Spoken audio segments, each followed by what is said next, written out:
नमस्कार, India news देख रहे हैं आप और मैं हूं आपके साथ सचिन दुबे। देवभूमि लाइव की शुरुआत करते हैं हरिद्वार से बड़ी खबर के साथ। कांग्रेस का यूथ स्तरीय कार्यकर्ता प्रशिक्षण अभियान, जी हां, 2 दिन तक प्रशिक्षण वर्कशॉप का होगा आयोजन। पार्टी के मूल सिद्धांतों की कार्यकर्ताओं को दी जाएगी जानकारी। देश के विकास में कांग्रेस की भूमिका पर चर्चा भी होगी। कांग्रेस कार्यकर्ताओं को दिया जाएगा जीत का मंत्र। तो कांग्रेस कार्यकर्ताओं को जीत का मंत्र दिया जाएगा। देश के विकास को लेकर बातचीत होगी। कांग्रेस कार्यकर्ताओं को दिया जाएगा जीत का मंत्र। क्या आने वाले वक्त में जो चुनाव है आखिर उसमें किस तरीके से कार्य करना है। हरिद्वार कांग्रेस का यूथ स्तरीय कार्यकर्ता प्रशिक्षण अभियान है। 2 दिनों तक ये जो प्रशिक्षण अभियान है ये चलने वाला। और इसके अलावा अगर हम बात करें तो इसमें तमाम युवाओं को पार्टी के मूल सिद्धांतों के बारे में जानकारी दी जाएगी। आगे बढ़ते हैं, हरिद्वार से अगली खबर है जहां पर राजाजी टाइगर रिजर्व के गेट बंद कर दिए गए। सैलानियों के लिए ये गेट फिलहाल बंद कर दिए गए हैं। एनटीसीए के आदेश के बाद बंद किया गया है पार्क। समय से पहले खोले गए थे पार्क के गेट। एनटीसीए की अनुमति के बिना नहीं कर सकेंगे सफारी। जी हां, पार्क बंद होने से सैलानियों में मायूसी छाई हुई है क्योंकि कुछ दिनों पहले ही इसे खोला गया था लेकिन फिर इसे बंद कर दिया गया। कोविड काल में हमने देखा किस तरीके से तमाम सैलानियों के चेहरे जो हैं वो काफी उदास थे, तो उन्हें घूमने का मौका नहीं मिल रहा था। लेकिन जब लगातार संक्रमितों की संख्या में कमी दर्ज की गई तो राजाजी टाइगर रिजर्व को खोला गया। लेकिन अब एक बार फिर से एनटीसीए के आदेश के बाद अब ये जो पार्क है वो बंद कर दिया गया, यानी कि ताला जो है अब गेट पर लटका हुआ है। और जो सैलानी ये चाह रहे थे कि हम जाकर इस तारीख को, या फिर उनकी प्लानिंग थी कि हम यहाँ पर जाकर घूमेंगे, अब उन्हें भी कहीं ना कहीं निराशा झेलनी पड़ेगी।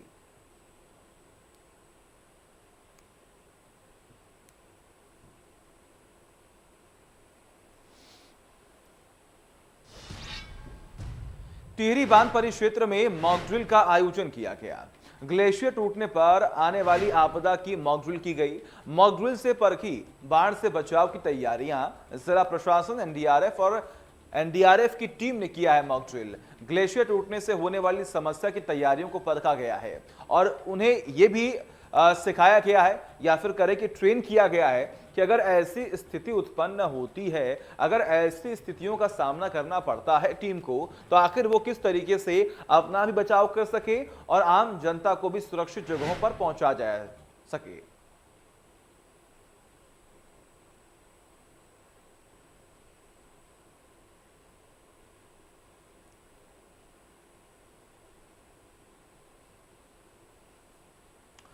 तो मॉक ड्रिल से परखी गई है लोगों की क्षमता, सैनिकों की क्षमता, क्योंकि आप देख पा रहे हैं एनडीआरएफ की टीम जो है वो मौके पर मौजूद है और इनकी टीम के द्वारा ही ये मॉक ड्रिल जो है वो किया गया है।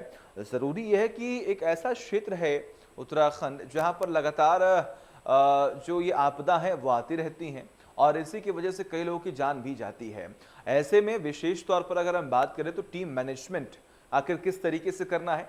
एनडीआरएफ की टीम मॉक ड्रिल कर रही है कि अगर ऐसी स्थितियां सामने आती हैं, अगर ऐसी स्थितियों का सामना किसी भी शख्स को करना पड़ता है तो आखिर वो किस तरीके से अपने आप को बचाए और लोगों को भी सुरक्षित जगहों पर पहुंचाए। तमाम जानकारी के लिए हमारे साथ भगवान सिंह जुड़े हुए हैं, हमारे सहयोगी। भगवान सिंह जी, फिलहाल जो ये मॉक ड्रिल किया गया है इसकी तैयारियां किस तरीके से की गई, कौन कौन से बड़े चेहरे मौके पर मौजूद थे और क्या रहा पूरा कार्यक्रम? बिल्कुल सचिन, मैं आपको बता दूं कि जनपद टिहरी गढ़वाल का जो टिहरी की झील है जो फेमस मानी जाती है पूरे वर्ल्ड में, तो वहां पे जो मॉक ड्रिल किए गए थे सचिन, मैं आपको बता दूं तो वहां पे जिलाधिकारी महोदय, तमाम सभी अधिकारी मौजूद थे। लेकिन महत्वपूर्ण चीजें याद है, मॉक ड्रिल किए गए थे क्योंकि वहीं पे हालांकि इसमें सभी को ये अलर्ट जारी किया गया था, तो मॉक ड्रिल किया था, लेकिन सभी प्रशासनिक अधिकारी को हड़कंप मच गया था कि कोई ऐसी घटना हुई नहीं, क्योंकि जिलाधिकारी के द्वारा यहाँ पे ये मॉक ड्रिल किए गए थे।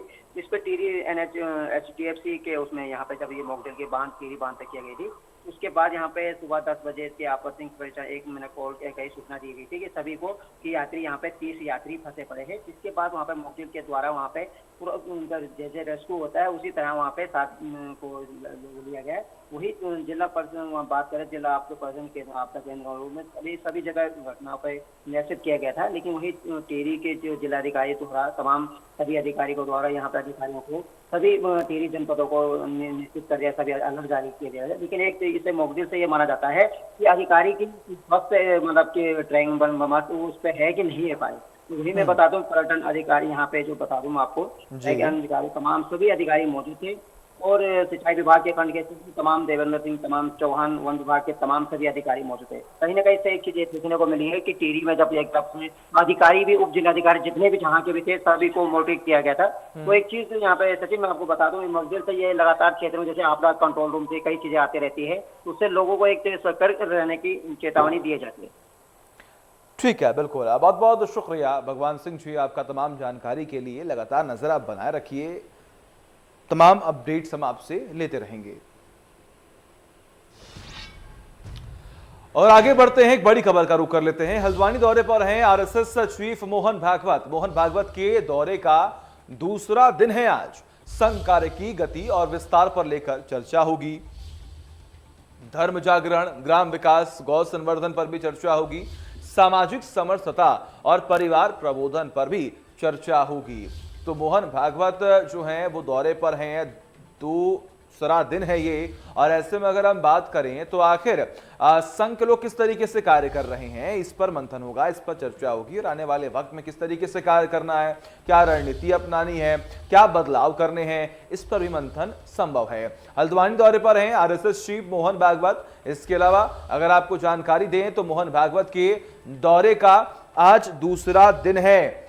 संघ कार्य की गति और विचार पर भी, विस्तार पर भी चर्चा जो है वो संभव है। धर्म जागरण, ग्राम विकास, गौ संवर्धन पर भी चर्चा संभव है। सामाजिक समरसता और परिवार प्रबोधन पर भी चर्चा। ये बड़ी खबर हम आपको बता रहे हैं।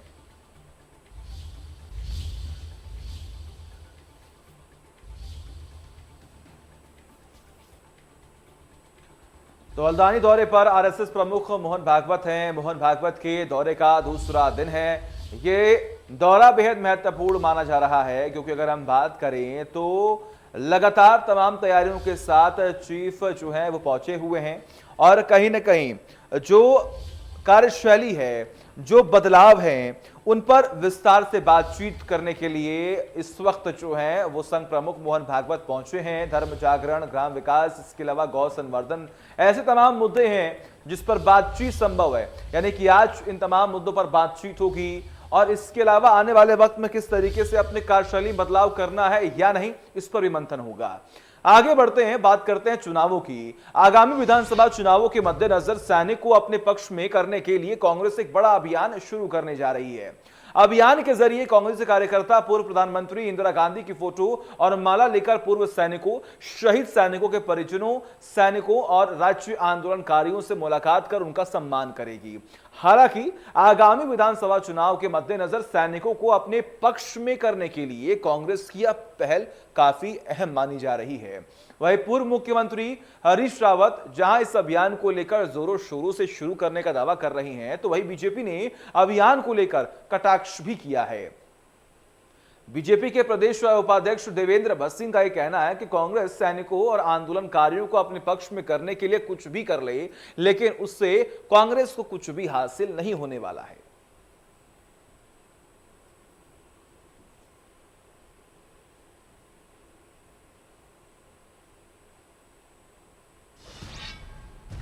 कांग्रेस पार्टी मिशन 2022 के लिए हर मोर्चे पर तैयारी में जुटी हुई है। सोशल मीडिया के माध्यम से जनता के बीच अपनी पैठ बनाने और विपक्षी दलों से सोशल मीडिया पर मोर्चा लेने के लिए कांग्रेस पार्टी खासी तैयारी कर रही है। हरिद्वार में कांग्रेस के सोशल मीडिया ट्रेनिंग कैंप का आयोजन हुआ। सोशल मीडिया ट्रेनिंग कैंप में कांग्रेस के प्रदेश प्रभारी देवेंद्र यादव, प्रदेश अध्यक्ष गणेश गोदियाल समेत कई कांग्रेस के नेता शामिल हुए। साथ ही पार्टी के सैकड़ों कार्यकर्ता सोशल मीडिया पर ट्रेनिंग लेने पहुंचे। एक दिवसीय ट्रेनिंग कैंप में सोशल मीडिया के एक्सपर्ट कई नेताओं ने कांग्रेस कार्यकर्ताओं को सोशल मीडिया की बारीकियां भी बताई। प्रदेश प्रभारी देवेंद्र यादव ने कहा कि Bharatiya Janata party social media का दुरुपयोग कर रही है, इसलिए प्रोपेगेंडा से निपटने के लिए भी सोशल मीडिया का मजबूती से इस्तेमाल करना जरूरी है।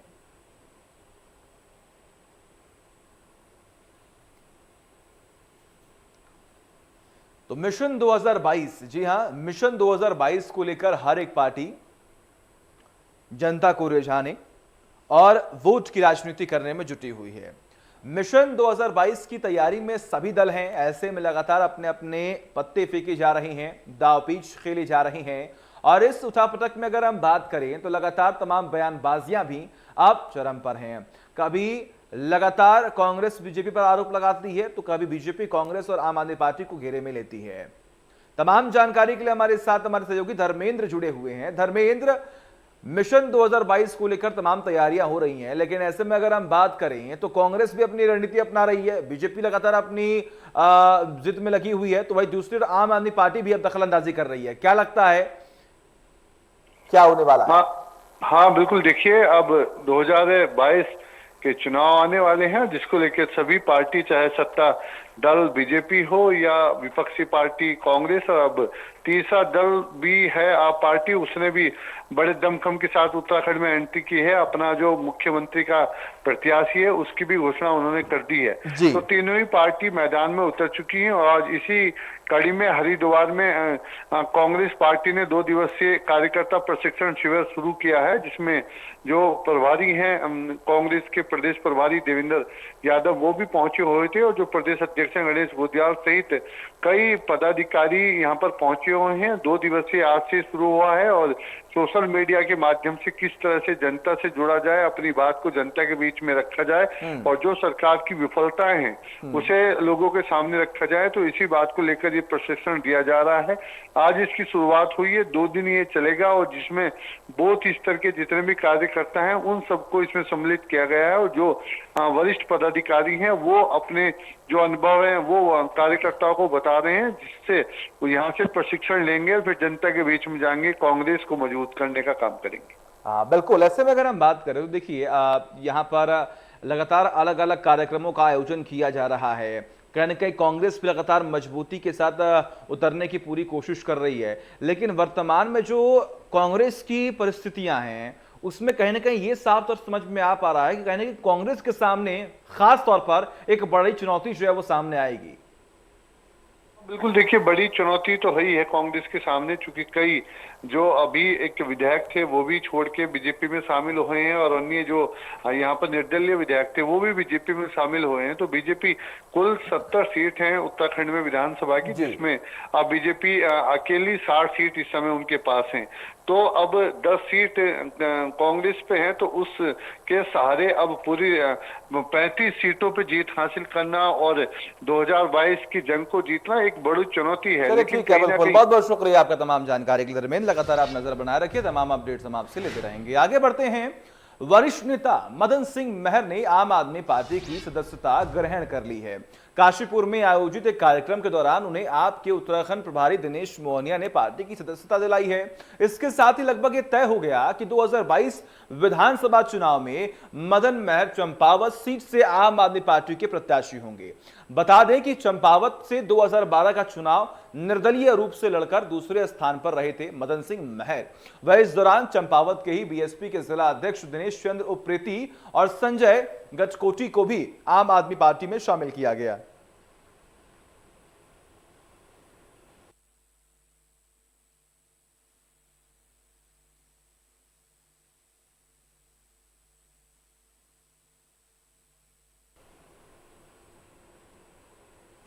तो मदन सिंह जो हैं वो फिलहाल आम आदमी पार्टी जो है उन्होंने ज्वाइन कर ली है। इसके अलावा अगर हम बात करें तो तमाम तैयारियों के साथ अब कहीं ना कहीं मजबूती के साथ और अपने आप अगर हम बात करें तो पार्टी की पैठ जमाने के लिए पूरी कोशिश की जा रही है।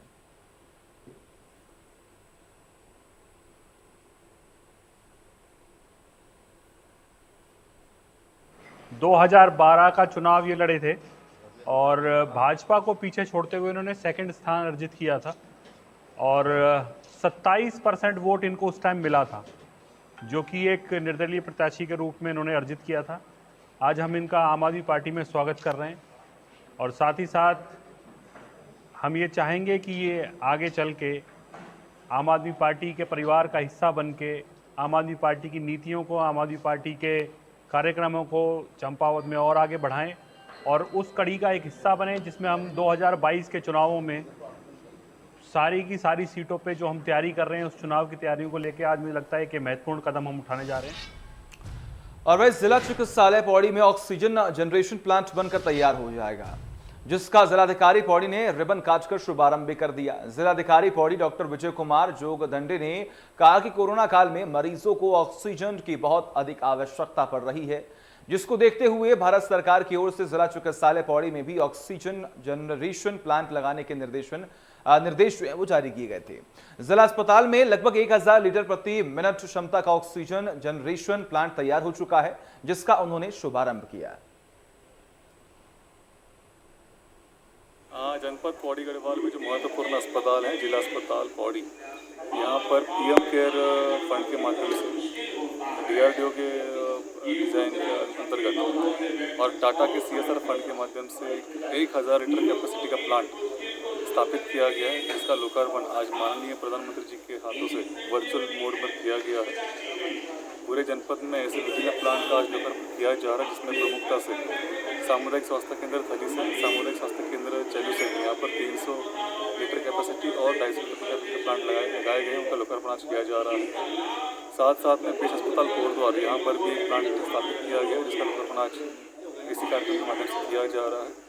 पूरे जनपद में 7000 से अधिक लीटर पर कैपेसिटी का जो प्लांट्स हैं हम कर रहे हैं, और हम आशा करते हैं कि भविष्य में अगर कोई तीसरी लहर आती है तो उसे निपटने के लिए हमारा स्वास्थ्य विभाग पूरी तरह से तैयार हो जाएगा, ऐसा मैं अपेक्षा करता हूँ। उत्तराखंड में कांग्रेस ने केंद्र सरकार के खिलाफ अफसोस दिवस मनाया।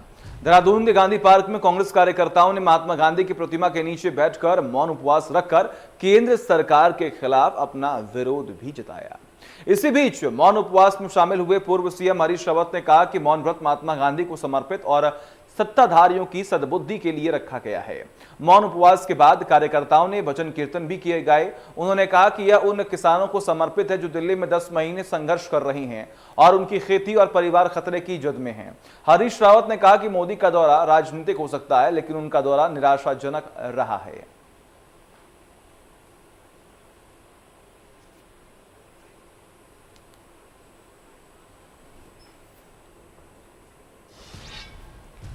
राजधानी देहरादून में उत्तराखंड के पहले डिजिटल आंगनबाड़ी की शुरुआत हुई है। पीएम मोदी के नेशनल एजुकेशन पॉलिसी 2020 के तहत डिजिटल इंडिया मिशन की दिशा में उत्तराखंड के लिए यह आधुनिक परिवर्तन की दिशा में काम करेगा। प्रदेश की महिला और बाल विकास मंत्री रेखा आर ने इसका उद्घाटन किया। एम्परसेंट ग्रुप के सहयोग से उत्तराखंड सरकार द्वारा इसकी पायलट प्रोजेक्ट के रूप में शुरुआत की गई। महिला बाल विकास मंत्री रेखा आर ने उत्तराखंड की पहली स्मार्ट आंगनबाड़ी की शुरुआत करते हुए कहा कि डिजिटल इंडिया मिशन के तहत राष्ट्रीय शिक्षा नीति के तहत यह बड़ी शुरुआत है। राज्य सरकार द्वारा प्रदेश की सभी आंगनबाड़ी केंद्रों को डिजिटल करने हेतु केंद्र सरकार को जल्द प्रस्ताव भेजा जाएगा।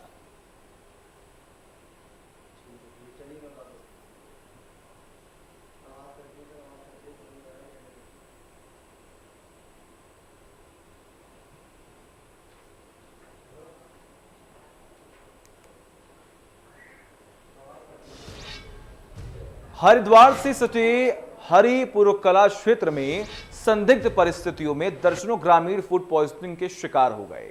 इतनी बड़ी संख्या में ग्रामीणों के बीमार होने की सूचना से आसपास के इलाके में हड़कंप मच गया। बताया यह भी जा रहा है कि कट्टू का आटा खाने से इन ग्रामीणों की तबीयत बिगड़ी है और हरिद्वार के अलग अलग अस्पतालों में लगभग 25 लोग भर्ती हैं क्योंकि इन्होंने कुट्टू का आटा खाया, जिनका उपचार चल रहा है। पीड़ित ग्रामीणों ने बताया कि उन्होंने नवरात्रि व्रत रखा था। शाम को उन्होंने कुट्टू के आटे से बने खाद्य पदार्थों का सेवन किया था, जिससे उनकी हालत बिगड़ गई। फिलहाल पीड़ितों की शिकायत पर पुलिस द्वारा मामले की जांच की बात की जा रही है। हमारे 3 लोग तो हैं अभी। एक हमारी काम करने वाले का भी फोन आया है, लेकिन वो भी गई है तो हॉस्पिटल में। अब कैसे हो गई ये नहीं मालूम मुझे। ये खाना खा के बस लेटे हैं हम बस। वॉमिट करी है एक बार, और एक बार वॉमिट करने का मैंने सोचा कि मैं भी पानी ना पिया हो, डिहाइड्रेशन की प्रॉब्लम। मैंने एक कोल्ड ड्रिंक पी थी और कोल्ड ड्रिंक पीते ही मेरे को फिर दोबारा दूसरी बार वॉमिट हुई थी। और फिर रात को मैंने फिर जाके अपना आराम से सो गया मैं।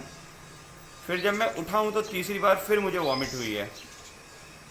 उठने के बाद हमारी माता जी का फ़ोन आया कि उनकी भी तबीयत ख़राब चल रही, तो हमने कहा चलो आपको हॉस्पिटल में लेके चलते हैं। तो हॉस्पिटल जाने से पहले ही मेरे को चौथी बार भी वॉमिट हुई है। और ये जो भी परेशानी हुई है हमें कुट्टू का आटा खाने से ही हुई है, बाकी कोई प्रॉब्लम नहीं है। और मसूरी नगर पालिका क्षेत्र में बूचड़खाने में अंग्रेजों के जमाने में स्थापित घोड़ा स्टैंड पर कब्जा किए जाने को लेकर क्षेत्र के ग्रामीणों ने जमकर हंगामा काटा है। इसी बीच में क्षेत्रीय जनप्रतिनिधि सुशील अग्रवाल और ग्रामीणों के बीच जमकर नोकझोंक हुई। ग्रामीणों ने आरोप लगाया कि नगर पालिका प्रशासन अपने निजी स्वार्थ के लिए घोड़ा स्टैंड पर कब्जा कराकर आंगनवाड़ी खोलने की योजना बना रही है, जबकि घोड़ा स्टैंड के ऊपर वाला तल को षड्यंत्र के तहत कब्जा कर लिया गया। ग्रामीणों ने कहा कि अंग्रेजों के समय से स्थापित घोड़ा स्टैंड से ग्रामीण अपने घोड़े खच्चरों को गांव लाते और ले जाते हैं। उन्होंने कहा कि नगर पालिका के जनप्रतिनिधि अपने स्वार्थ को सिद्ध करने के लिए घोड़ा स्टैंड पर कब्जा करना चाहते हैं, जो बर्दाश्त नहीं किया जाएगा।